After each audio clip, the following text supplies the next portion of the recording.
I'm Magnus Ligback. I've trained many high-profile celebrities over the years. Now it's time to answer your questions from the internet. This is Workout Support. At Madloons, how much do I have to lift to build muscle? If you work almost to failure, about 9 sets for your smaller muscles, and up to 12 to 15 sets on your bigger muscles, like your legs and the back, you're off to a very good start. It releases more testosterone in our bodies when we go heavier. We also know that being strong is actually really good for longevity. When you're lifting a weight, what happens is that you get a little micro tear in your muscle fiber. And then after, your body goes in to heal that micro tear, and that makes the muscle stronger and a little bit bigger. And that's how you build muscle. At Rushford Joe wants to know, what's the ideal amount of rest between sets? I have a rule that I rest up to 2 minutes in between my heavier exercises. So if I'm doing a squat or bench press, if I'm lifting heavy, I rest up to 2 minutes to recover. Towards the end of every session, when I do more lower weight, higher reps, and work more intensely, I try to keep the rest to 1 minute or below 1 minute. At Tiffany Pana wants to know, at Gal Gadot, how do you stay fit? I want to look like you. When I help Gal to prepare for Wonder Woman 84, your number one objective is to make sure your actor or actress do not get hurt. If your actor gets injured on set, that means you have to shut down production, and I can guarantee you, whether it's my fault or not, no one would want to hire me after that. If you look at Gal or Alicia Vikander for Tomb Raider, their strength, agility, the speed, the power, you train all those things. When working on agility, I'm a big fan of plyometrics, sprints, frog jumps, skaters. I'm an old hockey player, so there's always going to be skaters in my programs. When training men and women, the program is going to be 99% the same. There's this myth that women who are lifting heavy and do a lot of strength training is going to get bulky and big. And that is simply not true. You can lift heavy, you can train really hard and be really toned and athletic. At Ronnie Jules wants to know, tips to lose belly fat? I don't want to lose weight anywhere else though. Is that even possible? Well, I hate to break it to you, you cannot spot reduce fat. So if you want to lose belly fat, you will have to be okay with losing fat all over your body. At Johnny V45385760. Why did fit people in the past have different physiques than what we consider fit today? I am looking at this bodybuilder from the early 1900s and his chest is flat. First of all, ideals have changed. Early bodybuilders were inspired by like old Greek and Roman statues. So you can see that the chest is a little flatter here, and that comes from those statues and the ideals back then. Nowadays, when you look at modern bodybuilders, we're overtraining chest and biceps to look a certain way. Nowadays, we have all these machines. We do more isolated training today with lower weights and a lot of reps. And back in the days, they mostly used free weight, which means that you did more big compound movements, working several muscles together at one time. When I look at this picture here, this is someone who actually trained to be strong. Even though this bodybuilder here doesn't have the same low body fat or the amount of muscle mass, this is someone who I bet is stronger than half of the bodybuilders out there today. At Nayara90 wants to know, what are your top 5 compound workouts? My favorite compound exercises is squats, deadlifts, bent over row, lat pull down, and bench press. At Ant Lang 66R wants to know, how do I maintain muscle mass while cutting? It's very common when you do a cut, when you're in calorie deficit, which means you eat less calories in a day than what you're spending. You do that to shred fat. It is very common to lose some muscle mass in that process. So I don't lower my protein when I'm in a cutting phase. I lower my carbs and fat because carbs and fat are both fuel for the body, and you want to eat less fuel. You also want to make sure that you keep working out while cutting. Here's one from at Dua Lipa Fiji. Okay, Google, how to look like Alexander Skarsgård in The Northman. I was fortunate enough to work with Alexander on The Northman. He went through a really hard regimen for 6 months. Lifting heavy 5 days a week, working on shoulder mobility so he could swing that axe. In this particular movie, we knew that Alex had a spirit of a wolf and a bear. So we wanted him to look like a bear but move like a wolf. That's why we made him as intimidating as possible when building him up, but at the same time we made sure to get that mobility work in. And the difference between Alex in the Northman and the Tarzan is quite obvious. In Tarzan, it was more about growing up in the jungle, so we wanted a little slimmer look. We wanted him to be a little more cut. And he had to go on a pretty strict diet 2 months before. On the Northman, we didn't have to put him in calorie deficit, so he was able to eat quite a lot of food throughout the whole movie, which he loved. A lot of time when you see a certain body part popping, like Alex's traps, it's actually posture. You can actually manipulate your body to make certain body parts stick out more. You can see that he's coming forward with his shoulder.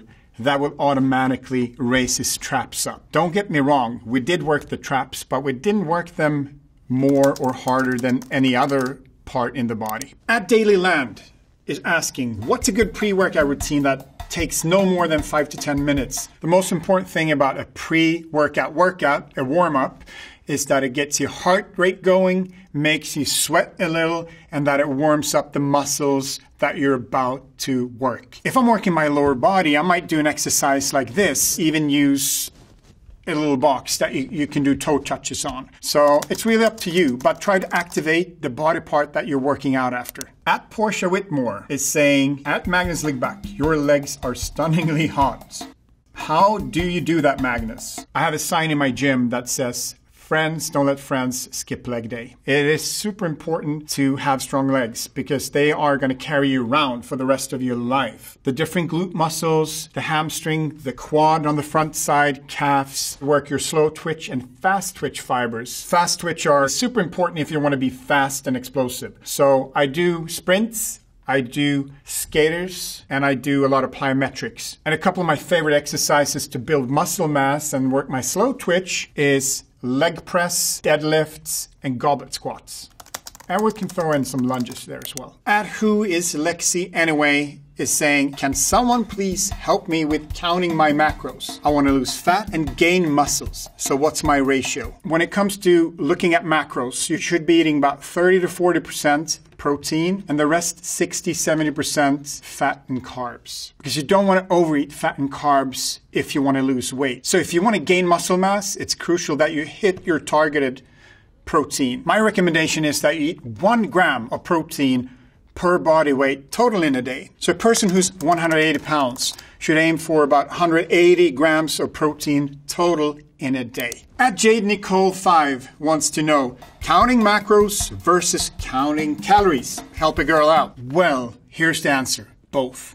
There's a relationship between calories and macros. I want you to imagine that you and I are on the same 1,500 calorie diet. But I choose to eat 1,500 calories of ice cream every day. And you eat chicken, rice, and broccoli. Who do you think is going to keep their muscle mass or even gain muscle mass? Who's going to stay healthy and live a long life? It's not going to be me. But we'll both lose weight. You can dial in your macros, but overeat calories, and you won't lose weight. If you want to lose weight, you need to be in calorie deficit. You need to eat less calories in a day than what you're spending. At Kune Kun wants to know, bodybuilding friends, when training for mass, would going to failure on every set be ideal, or would training to failure only on the final set of the particular exercise be better to prevent exhaustion? You don't need to train to failure every single set. That would be mentally really hard, and it would also increase the risk of getting injured. What matters really is the training volume, the weight that you're picking up, how heavy is it, how many reps are you doing, how many sets are you doing, and time under tension. For how long are you doing it? I would say the sweet spots are about 2 reps from failure. Go as heavy as you can without compromising on good form. At Femme Vitali LLC asks, protein powder. What are the different types of protein powder, and is it beneficial? Yes, it is beneficial, and there's many different types of protein powder. The most bioavailable protein powder out there is whey protein alongside with egg protein. And we talk about bioavailability on your body's ability to take it up and absorb it. Vegan protein sources are a little lower when it comes to bioavailability, so you might have to eat a little more of it. If you're vegan, you also want to make sure that you get a mix of different protein types, because most vegan protein sources don't contain all the amino acids. And it's important that you get a full amino acid profile for your body to take it up and use it. If your weight's 200, you want to eat up towards 200 grams of protein per day. The average sized egg contains 6 grams of protein. So that will give you an idea how hard it is to actually eat enough protein in a day. So that's why a protein powder can assist and help you. At Elliot Crush asks, what's the difference between a celebrity personal trainer and a regular personal trainer? Do celebrities have different bodies? No, they don't, Elliot. I worked with hundreds of pop artists over the years, on tour, off tour. When I'm traveling with an artist and it's show day, for me it matters what time we get up, what type of breakfast we have. I handle nutrition, I handle mental and physical warm-ups and cool-downs. Something that I always do with my artists before they go on stage is to work the postural muscles, the spine muscle erector spina, to open up airways and to relax the throat muscle. Then I also make sure that they sweat a little bit so they're warmed up when they get up on stage. I think, though, that we need to look at high-performing celebrities, artists, or actors like top athletes. At Charles T. Onion wants to know, how many rest days are needed after a good gym session? I'm currently on rest day 731, and I'm not sure if my muscles are ready to go back yet. Try to work out about 5 days a week in the gym.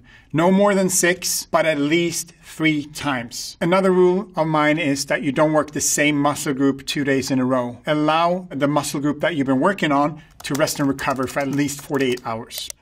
Hansel de Haro wants to know, should you be drinking water during your workout? Not necessarily. I'm a big fan of drinking water before it's actually in your body while working out. It is extremely popular to drink all these electrolyte drinks. You don't really need that unless you're doing something that makes you sweat for several hours. So there's no benefit of chugging Gatorade for a 60-minute workout. At Diet Nutrition wants to know, plateaus. What is a plateau and how do I know if I hit it? Well, a plateau is when you feel like you are not seeing a progress. I normally eat around 2,200 calories to maintain my body weight, but I decide to drop down to 2,000 calories a day. I will lose weight, but after a while, as my body weight drops, 2,000 calories is exactly what I need just to maintain. So that means I'm going to hit that plateau. Let's say I'm 220 pounds and my goal weight is 200 pounds. Take your goal weight, multiply that with 12. 200 times 12 is 2,400. So I should be eating 2,400 calories every day to get to 200. That's how it works. At Marisol Art wants to know, what would be best for fat loss? Faster workout or watching TV with my fat, warm, fluffy cat? I got good news for you, Marisol. You can watch TV with your cat and lose fat, because it all comes down to nutrition. You need to be in calorie deficit to lose fat. There's no proof that a fasted workout would be better than a non-fasted workout. You could actually argue quite the opposite, that you don't have enough energy to really make the most of that workout. At Langley Donovan wants to know, at Magnus Lidback, hi Magnus, do you have a fat body percentage that you try to maintain or aim for year round? I don't feel like I need to walk around with 10% body fat. Once you hit 12%, you're going to be able to see a six-pack. And below 12%, you have to work pretty darn hard on your diet. I would say 15 is about average for us men. A professional bodybuilder you see on stage, they care about 3-4% of body fat. When you're looking at an actor in a superhero movie, their body fat can drop as low as 5-6%. But that's not really sustainable. It's also not good for your hormones and your longevity to keep your body fat too low for too long. At Sultry Katsuran, fitness question. I've always been curious about this, but how exactly do people measure what percentage body fat they have? The best method is what we call a DEXA scan, which looks like a big MRI machine, and then you get exactly the amount of muscle mass you have. If you're not going to a doctor to do an expensive DEXA scan, you have several options that you can buy online. So here we have a digital body fat analyzer. It will send out the signal from one hand to the other. What I don't love is that it won't give you an accurate reading. You see, it's only reading your upper body, not your lower body. You can use it for progression, but you have to take that number with a grain of salt. This is probably my favorite tool to measure body fat. It's a caliper. And the way you use this is that you pinch thigh, your belly, and your back or chest. But here's the thing. Whatever that caliper is going to show you is just a number. Ask yourself, how do I feel? That should be an important thing. At Jane L. Gibson book is saying, I'm rubbish at push-ups. Need to build up my strength. Any suggestions? Well, there's many different ways you can get better at push-ups. You want to find an exercise that's lighter on your chest but gives you the same type of movement. So doing a push-up on your knees is excellent. You can do push-ups on this table with your feet down, and that's going to be much lighter for you. Work with a less incline until you can do a flat push-up. To do the perfect push-up, lower your shoulders, hands under your chest, slow down, explosive on the way up. Chest is the only thing touching the floor. At Christina Ina is saying, real question, how long of cardio do you actually do? If it's for longevity, research supports that it's much better for your heart to do high-intensity interval training for anywhere between 10 to 20 minutes, at least 3 times per week. It can be a row, it can be on a treadmill, anywhere from 20-30 seconds up to 2 minutes of maximum capacity. Then we rest. If you do 2-minute sprint, we'll rest between 1 to 2 minutes. Then we'll do it again. Anywhere between 3 up to 10 times. At Legendary HNF is saying, I love resistant bands. Do you use resistant bands? Yes, I do. I love resistance bands. This is what we call the super band, a longer one. And this is a mini band, which is great for working your lower body. And I always travel with these. This is what I use when I pump my actors up behind the camera in between scenes. I'll stand with these bands and I'll pump an actor up to make sure that the right muscle looks the way it should in front of the camera. So when I travel, let's say I'm at a hotel room, the hardest thing to do without any equipment is to work your shoulders and your back. So one of my favorite exercises is a row, when I attach this to something and then I pull. Another one is when you step on the band and you lift up to the sides, which is a lateral raise. Same thing for a bicep curl. You can just step on the band and curl. Without the band, that becomes really difficult. At Sipora Saki wants to know, what's a good pre-workout routine and drink? Drop some for me. My number one favorite pre-workout is coffee. It's 100% natural. It's going to help you with your focus, and it's definitely going to wake you up. At Manic Cannibal wants to know, how does creatine work? Is it supposed to be a pre-workout or a post-workout? You want to eat about 5 grams of creatine per day, and you can take it at any time. Creatine has been around for a long time, and it's actually one of the supplements that we know is beneficial for you. What creatine does for you is that it puts energy into your muscle cell, which will give you that extra rep or make you a little more explosive. So basically, it will give you more energy. At Training Table wants to know, what can you do to get exercise in during a day when you sit at a desk? I got a great exercise that I like to do at a desk. And basically, you put your hands down and you press down with about 20-30% of your power. And then you suck in your belly button and you engage the core. You lean forward a little bit and you feel that core engaging.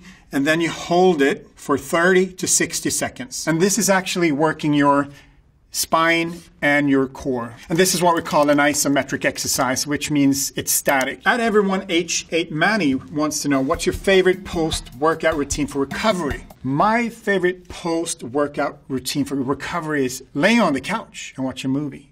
There's so much talk about optimal recovery, ice baths, Theraguns, and they're all great. But you know what? If you work hard 5 days a week, you deserve to lay on the couch and take it easy. So those are all the questions for today. Good luck on your fitness journey. Be kind to yourself, work hard, and enjoy life. Thank you for watching Workout Support.